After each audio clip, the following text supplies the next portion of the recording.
The most common credit card mistakes. Buying things on credit, it's not exactly new. It's been around since about 1300 BC when Babylonians invented a kind of proto-mortgage. So you'd think by now we'd be experts.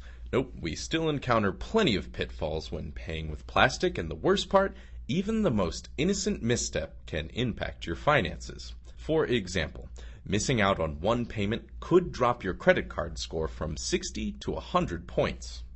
Here's a tip.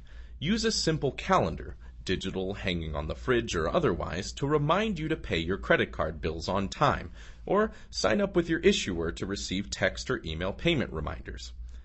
Here are the 3 other most common credit card mistakes we make and how to avoid them.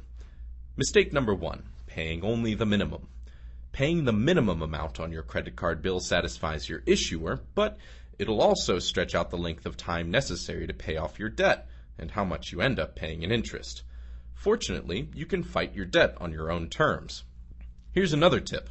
Pay a little bit more every month consistently, or better yet, pay off the entire balance.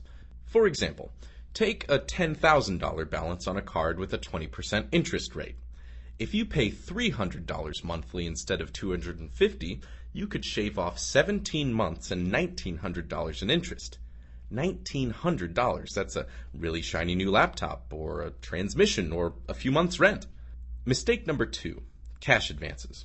Withdrawing cash using a credit card is tempting, especially when you're broke, but high fees and interest rates make cash advances one of the worst ways to borrow money.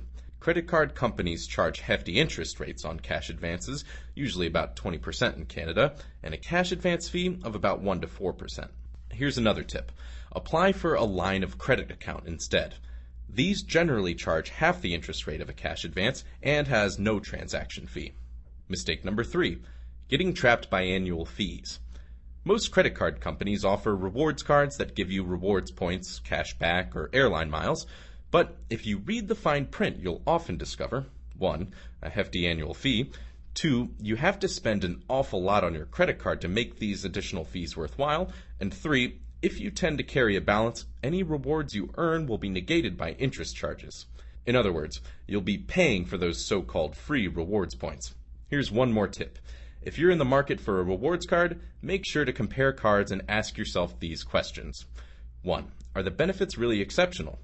2, will you definitely make use of the rewards or benefits offered? And 3, are the rewards easy to claim and use? So there you have it, the most common credit card mistakes. Be sure to check out our news page for the latest news and advice about credit cards in Canada.